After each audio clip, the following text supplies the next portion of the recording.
Hey YouTubers, this is the GSTV viewer coming at you with a new video for you guys today. This is just going to be sort of a special vlog of sorts. It's not necessarily going to be a video where I just tackle on one particular topic, but I haven't really gotten around to do sort of a vlog. I think the last one I did was back in January, just basically a short 8-minute video basically discussing about videos that I would be trying to get around upload somewhere down the road.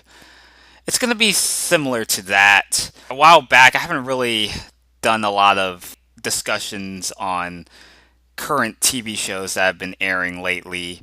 So I was hoping to maybe go back and try to upload videos a little more on this channel. Maybe not once a week or on a daily basis or anything, but at least once a month would do. But it's not that I'm busy, but lately I've just been kind of having a hard time making videos. And every time I seem to record an audio, I just feel like my brain just stops working and I'm just left with nothing else to say. I'm hoping I try to kind of start making videos a little more and try to motivate myself. What I hope to do somewhere down the road, because we're just kind of getting way into the 2017 to 2018 TV schedule, so hopefully I get around to at least do some thoughts once some of the current TV shows are back from their summer hiatus, with the Green Arrow series, The Flash, basically the DC TV shows. Power Rangers, pretty self-explanatory for those that have been following me through the Gold Standard Season 924 channel for a very long time. I've been a loyal follower of Power Rangers since the very beginning with Mighty Morphin. But the current season, Ninja Steel, has been airing since I want to say January, because I was going to say February because normally Power Rangers would premiere with a new season, with a new cast, and normally they would premiere in February, but it seemed like in recent years they're starting to air like new episodes in January, and then they would have like a hiatus somewhere around like March and April, and then they come back in August. So that's a really long time when it comes to having new episodes of Power Rangers, especially on Nickelodeon. I mean, it's just the weird schedule that they have since Power Rangers got moved over from Disney to Nickelodeon. It's been stressed out so many times from various Power Ranger fans over the years. And, I do have my issues with that as well, just having to wait that long, really. I mean, it's just completely crazy. Having to show reruns and repeats of the same 8 episodes every 4 to 5 months a year. It's just completely ridiculous. It is what it is. The fact that it's not necessarily so much of a fact, but more of like an opinion, just how I feel when it comes to the Power Rangers seasons in recent years. They just came back from its hiatus weeks ago, back in August, but I haven't really gotten around to watch any of the new episodes. I have a DVR, but I just haven't really had the motivation to even be interested in recording some of the episodes. I mean, to be honest, I'm just not that intrigued by the current direction of Power Rangers, especially with the newer seasons. Dino Charge was pretty good in general for the most part, but I know the second half of Dino Charge with Dino Supercharge kind of left a sour taste in people's mouths, especially with the time traveling finale episode that kind of sparked some controversy in the fandom in terms of the storytelling and just as far as where the continuity of Dino Charge lies within the Power Rangers universe. Now, I know Power Rangers isn't really known for having the most concrete storytelling in as far as TV shows, especially shows geared towards children are concerned, but it doesn't excuse the fact that especially with Dino Charge and its finale and just making it seem like the past 2 years almost meant nothing. So I could understand where some fans are coming from and their frustrations. But At the same time, it doesn't really stop me from appreciating the season. Now, it's not on rank as far as in the levels of Power Rangers in terms of top 10 or top 5 for that matter. Dino Charge, I mean, it was a solid season. I mean, it wasn't like out of this world in that extent, but I mean, it was still like watchable. When Dino Supercharge was about to end, I was kind of sad at the same time that we weren't going to see those cast members again. I mean, now, I mean, they don't do like crossover or sort of team ups the way that they used to. And that's kind of the thing that I miss with Power Rangers, especially in recent years. I mean, they don't do the traditional team up episodes like, with Lost Galaxy in space or Time Force and Wild Force or Dino Thunder Ninja Storm, Dino Thunder SPD, etc., etc. And there's just a magic about Power Rangers that has been missing for quite a long time. I mean, nowadays with the crossovers and the team ups, it seems like the DC TV universe has taken over that mantle when it comes to having annual team ups, and the Marvel Cinematic Universe with the Avengers having different superheroes all kind of band together.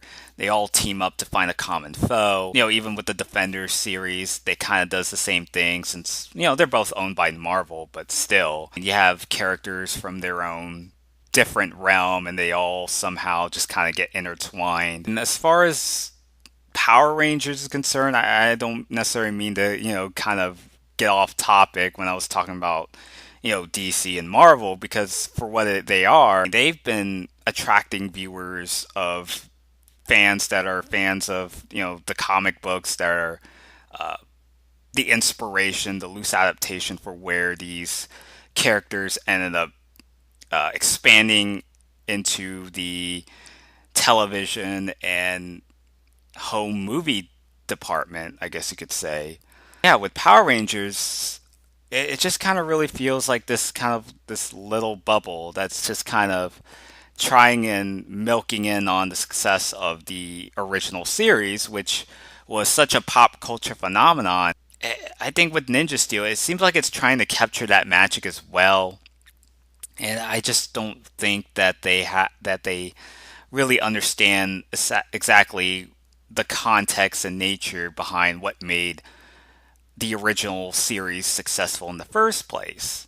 And even watching some of the older Power Ranger seasons, there just doesn't seem to be as much stakes being risen, compared to the older seasons. You don't get like Terra Venture being destroyed, having the likes of the main villains of that season with Trakina in space, where the Power Rangers are in this intergalactic war with the United Alliance of Evil.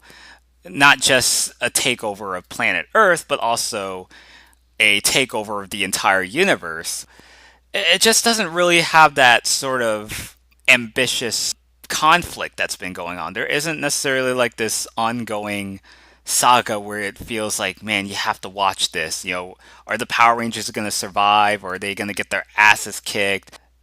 The bottom line is that with Power Rangers, especially in recent seasons, there's just not a lot of ambition the way that it used to. You don't get the Thunderzords when they got destroyed in MMPR Season 3. That was a shocker at the time, especially when they introduced a new villain with Rito. And the fact that not only did he destroy the Megazords, but even came at the expense of the command center being nearly destroyed on a couple occasions. I mean, that's kind of the stakes that I'm referring to.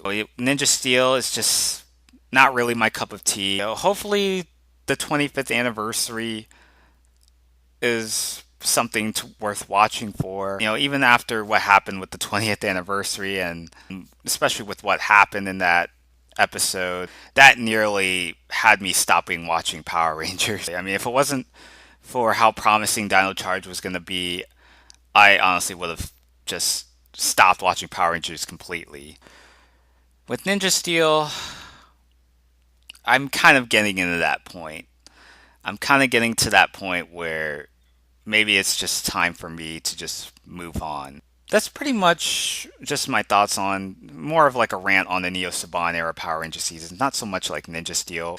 As far as some of the reviews that I want to get around to talk about, I'm gonna try and make a review for Power Rangers Lost Galaxy somewhere down the road. And I finished watching that season a while back, but for some reason I just never really had the motivation to even get around to do a sort of like a redo of the Lost Galaxy review that I did 6 to 7 years ago, which was on a freeform webcam, which I haven't even used in a couple years now. So it's been a long time since I made my first attempt at a review for Power Rangers, especially with Lost Galaxy. So just want to kind of redo some of those older videos, especially since I have a lot more experience making videos on here compared to when I first started back in like 2010, early 2011 ish. But yeah, it's definitely been a very long time since I've even looked, going back at watching all those older Power Ranger seasons on Netflix and realize, just ask myself like, why did I like Power Rangers in the first place? And for good reasons. Definitely gonna get around to doing a Lost Galaxy review soon. I'm also gonna might as well probably continuing to do those Power Rangers season reviews with Lightspeed, Time Force, Wild Force, and then going into the Disney era with Ninja Storm to RPM, and then perhaps if I can get around to maybe get into the Neo Saban Power Rangers and basically give out my thoughts on them as well with Samurai, Megaforce, and try to get to the most recent Power Rangers season that has since finished its run. I'm definitely going to take my time and try to put on the best content that I possibly can. That's pretty much my rant on the current state of Power Rangers and just some brief mentioning of Ninja Steel. But now I just want to kind of move on to another topic that I also want to discuss with the two DC TV shows with Arrow and The Flash. But I might as well just kind of start off with The Flash. Now, the third season, as far as that's concerned, I mean, it was great to see, Caitlyn become Killer Frost. I mean, especially since she is kind of going through some issues going on as far as her relationship goes with, losing Ronnie. Barry ended up going back in time to prevent his parents from being killed, but little did he realize that changing the past would also have its consequences. And then so by the time he got back, things seemed a lot different than he realized. And it turns out that, Caitlyn's revealed to having these metahuman powers. It turns out that Caitlyn's now a metahuman and is kind of going through emotions, both mentally and physically. And then her powers are starting to get out of control. She ended up, quote unquote, dying. And so she comes back alive and has the ability to become Killer Frost. I mean, looking at some of the comments as far as, even with now that season three's finished, it does feel like many fans just kind of really felt very negative as far as the direction that the series has been going through. I mean, with Barry Allen, he's been just altering the timeline, and even despite the fact that there have been many pep talks about his folks convincing him not to change the past, he had forgotten exactly just how much he's learned when it comes to his powers and what the consequence is when he tries to alter history in any way, shape, or form, that they'll also have consequences.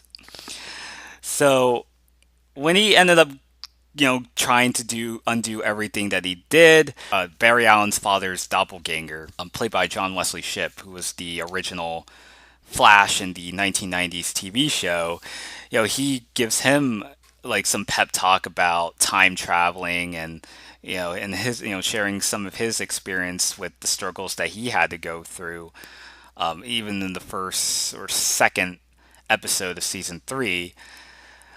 And it does ring true for, I think it does, he does bring a point, Jay Garrick, especially when he had that talk with Barry back in the bar when he was in the year 1998. So, I mean, he definitely, with Barry, it's like he was basically his own worst enemy in that season. Once we get to the second half of season three, it turns out that Savitar, who was the main villain, it turns out to be Barry's doppelganger. A lot of people call him Emo Barry, which I'm not going to rule that out. People joked around on Twitter with the hashtag Emo Barry.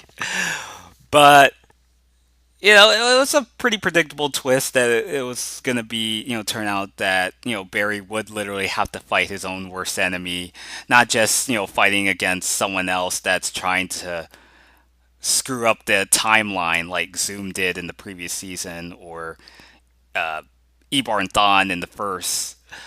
But Barry's enemy that he had to face in season three was himself. In some ways it makes sense. Barry having to destroy what he did wrong or destroy the problem that he created.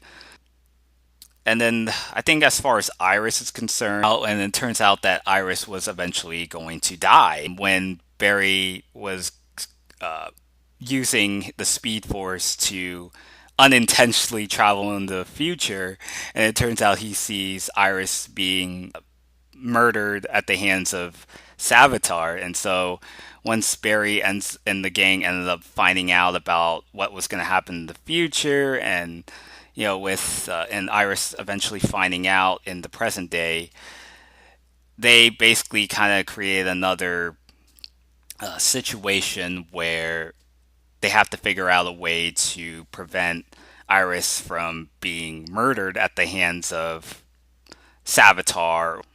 Man, I thought that there were some interesting things that they were doing with Iris and trying to have her, stand up for herself and taking risk, like trying to stand up to this criminal. And she even threatened that criminal to, try and kill her. It kind of fizzles out as the season wore on. And you also have Wally West, who was introduced in season two. When we first saw him, I mean, he was pretty annoying. I'll be honest, because he was always, trying to, get in the way of things, trying to help. And even though he does have good intentions, I mean, there was a fine line between, trying to, do what you can and help others for the common good. And there's another where it just feels like you're just helping too much. After a while, Wally ended up growing on me. Wally ended up becoming Kid Flash. I mean, the Flash season three, even towards the end of the third season, Caitlin just kind of on the fence. It's like, is she on Team Flash or is she on Savitar's side, or she's just using Savitar in a sort of like going undercover and trying to stop him? Whose side is she on? After the end of season three, basically Caitlin had to kind of do some soul searching, adjust to her powers and whatnot. But it seems like even when I was watching, I was like, maybe she could probably join Sarah and her time traveling crew. But it seems like with the trailer in season four, it seems like she's coming back. It seems like she's sort of back to normal, but it seems like now she has like some kind of like amulet where she could use that to kind of control her powers, where she could go from like Killer Frost and then just being regular Caitlyn. So we'll definitely see more of that in the fourth season. What else happened in season three of The Flash? There was a musical episode I know that they did with Supergirl. They're actors, with Grant Gustin portraying Barry Allen, Melissa Benoist portraying Kara. They were on Glee together, which was a musical show that aired on Fox. They were ended up teaming up for the third time. Yeah, I think it's the third time that they did a Flash Supergirl team up. The first one they did was, yeah, when Flash ended up crossing over to Supergirl in the first season, and then the DC TV crossover that they did this past November, and then they did the musical one here. So that's third time. That's the third time that they cross over. So yeah, I'm correct there. But yeah, that episode was kind of out of place for a serious nature of season three. I know the actor that played Joe, I think his name was Jesse Martin, actually does have a music background of sorts. So I think that kind of works out as well, just given all three of them, three of those actors I mentioned do have some sort of musical background. But yeah, I mean, I could have lived without that episode, but even though it was kind of a nice treat, other than that, I think if you skip that episode, I don't think you'd be missing as much.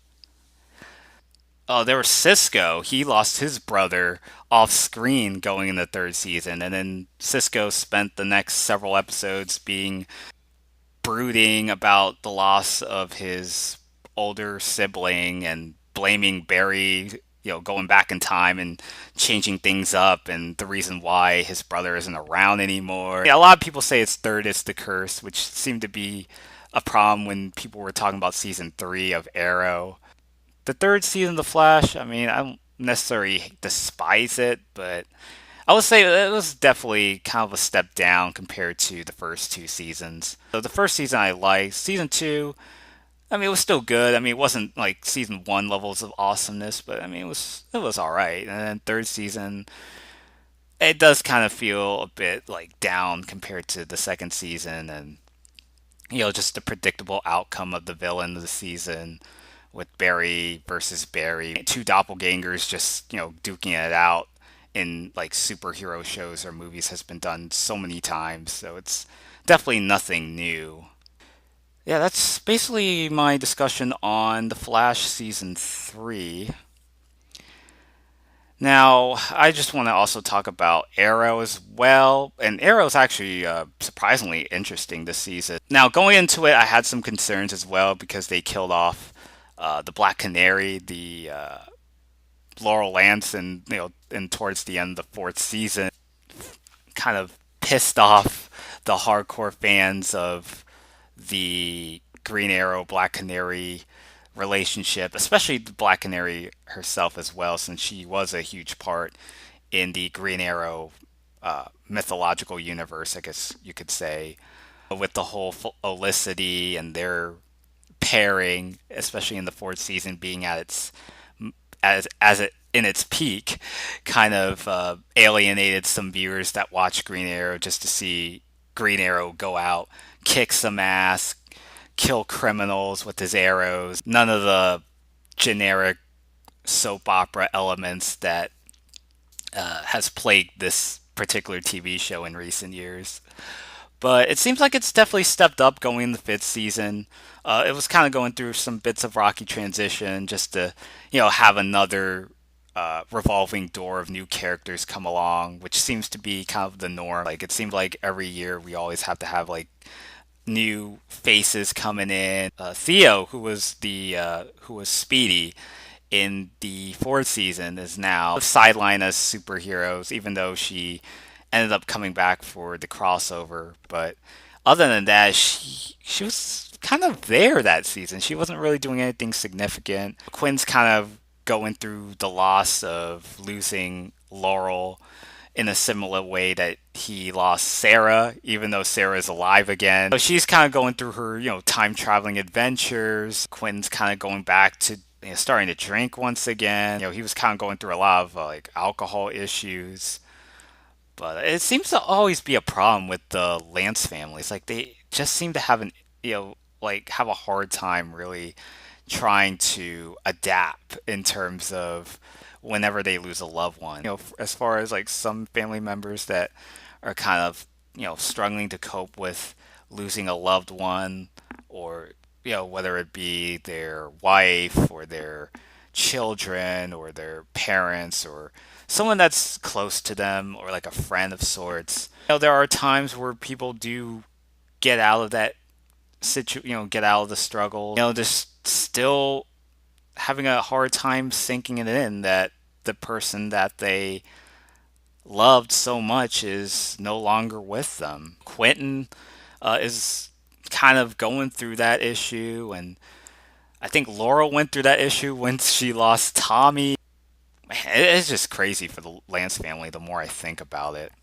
And Quinn's still around. I mean, so it's great to see, that he's, trying to pull through. I definitely enjoyed the finale. I mean, the fight scenes were just really top notch. There was just so much at stake. Everything just been kind of culminating because the fifth season was really where, in terms of the flashbacks, this would be the season where we get to see the build up to where Oliver would end up returning home. Yeah, we definitely finally get that payoff here in the fifth season, so that's also a positive thing to say there. Dolph Lundgren was also briefly in this season, so I thought it was really cool to see him. Slade ends up coming back. His actor Manu Bennett, who portrayed Slade Wilson in the second season, he was the main villain, and his character ended up killing Oliver's mother when she was running for mayor. Yeah, I didn't think that Oliver and Slade would be like teaming up together, even despite the fact that this is the same guy that killed one of your parents all those years ago, and now you're like the enemy of my enemy is my friend, as the saying goes, and then they have to, team up to, take down Prometheus, and they have to save Oliver's son. That was definitely a really cool finale. I really enjoyed it. I did not expect season 5 to end on such a cliffhanger where the whole island was going to get destroyed the way it did. I believe this is the first time since season 1 where the season would end on a downer. I think the first season was where the undertaking happened and they were destroying the Everglades, and Oliver had to destroy all the devices, all those detonators that were used to destroy the Everglades, but he ended up missing one more, and then the whole like Starling City ended up collapsing. Definitely really enjoyed this season. There was just a lot of high stakes and emotions. And definitely looking forward to the sixth season just to see what's going to happen here. I think that's really all my thoughts on Arrow at the moment. And speaking of that show, if I get around, perhaps I might consider been doing some reviews of past seasons. I would definitely really look forward to that. I'll probably review some of the maybe the season opener if I can get around once Arrow and Flash return from their hiatus, when they start airing new episodes in October. I know there's a Marvel's Defender series, which I've also watched a couple weeks ago when it first came out. It took me a couple days to actually watch the series, just kind of divide it like 2 episodes per day, as opposed to just binge watching all 8 episodes within 10 hours or so. I know that's kind of the norm in this day and age where there will be some people that could probably like sit around and their couch for 10 hours watching 8 episodes or watching 13 episodes of a web show that just came out. For some reason, I could just never do that. I just don't have that attention span. Defenders was, a crossover with all 4 of the Marvel Netflix shows with Daredevil, Iron Fist, Jessica Jones, and Luke Cage. So it's been announced for about 4 years, back in 2013 when they announced it, and then for that to lay the groundwork, they had to introduce these 4 characters with their own respective web shows devoted to those characters. Basically, world building and laying the groundwork for what would build up to that 8 episode crossover that we ended up getting. Yeah, so as far as Defenders concerned, I mean, I actually enjoyed the series, but I mean, it does have its flaws. I mean, with the underwhelming usage of the hand, which had been a ongoing saga that's been going on since season 2 of Daredevil, and then gets brought up again once we get to Iron Fist. We get the introduction of Elektra, who is Matt Murdock's girlfriend at the time before he ended up dating Karen. No, Matt and Karen were actually in a relationship going into season 2, and then at some point Matt kept bailing Karen and Foggy during a set of trials that were going on. So Matt would often be serving as the Daredevil, the Devil in Hell's Kitchen, looking for intel as far as the hand, who the hand are and what purpose they're serving in New York and what they're trying to do. We also have the Punisher who was there as well. But he doesn't appear in the Defenders show. With having these four characters just seem to come together, it's always an exciting time when you get to see characters from different TV shows get all come together, intertwined to fight this common enemy, that being the Hand. Now, I really enjoyed with some of the dynamics that, as far as character interactions with Jessica Jones and Daredevil and just how they interacted. Jessica just spewing out with all these sarcastic, tongue in cheek humor throughout the show. So 9 times out of 10, you would see reactions coming out of Matt's face. A lot of his reactions come from his facial gestures. I'm trying to think of one scene I could remember where Jessica Jones was making fun of Matt when he was dressed up in his, like, he would disguise himself with a bandana and stuff. And then, Jessica was like, man, you look like shit. It wasn't exactly how she said it, but she just wasn't very fond of it. And then when Matt ended up being dressed in his Daredevil suit, Jessica was like, I like your previous attire better. Something to that effect, where she's just really poking around at Matt, and it's just very, very hilarious, I thought. You had Stick on there. They actually killed him off in this series. I did not expect that. Elektra ended up killing Stick, which was, in some ways, it was sad. Even though Matt had his issues with Stick, at the same time, he had to have someone to look out for him, especially with this, no one to take care of him. And, Stick was the only one that was even trying to raise Matt throughout these years.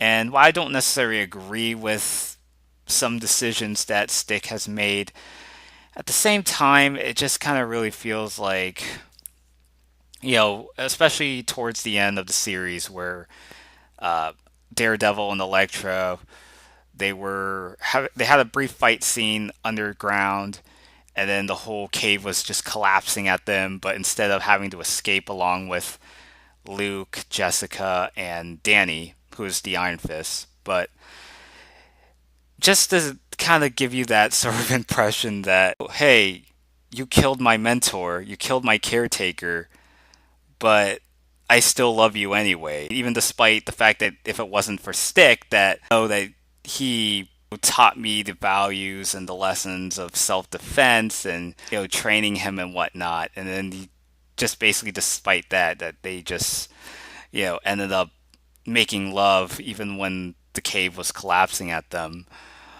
But yeah, I mean, other than that, I also forgot to bring up Sigourney Weaver, her role in the show, which was very underwhelming and very disappointing. She was kind of there for the first few episodes, and then they cottonmouthed her out of the series with Elektra, killing her in the process.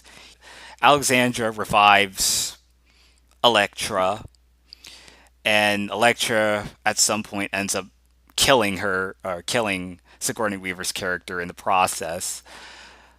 So I was definitely pretty disappointed with the way they just killed her in the middle of the season. I thought she was going to stick around a little longer than that.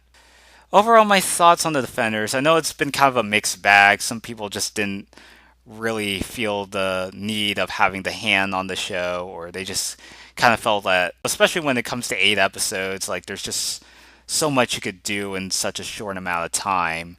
Luke, Jessica, Danny, and Matt all kind of band together and stop this common enemy. They managed to handle them quite easily, actually. I mean, they didn't really struggle a whole lot. Other than that, it just seemed like they managed to pull through without going through more and more struggles. If they do get a second season, maybe they probably bring back the Kingpin, because I definitely thought Kingpin was a really great villain in the first season. I always thought that he probably could have been the better villain here instead of the Hand, but then again, they've been kind of leading into this moment. That's pretty much my thoughts on the Defenders. not so much an in-depth analysis or in-depth review for that matter, just kind of just my reaction to it so far. Feel free to leave down in the comment section below. Just tell me what your thoughts on this show. Thank you all, guys. If you managed to stick around, leave down your thoughts in the comment section below. Tell me what where your some of your thoughts are concerning about these particular shows that I mentioned. Till then, thank you all guys for watching. This is the GSTV viewer signing out.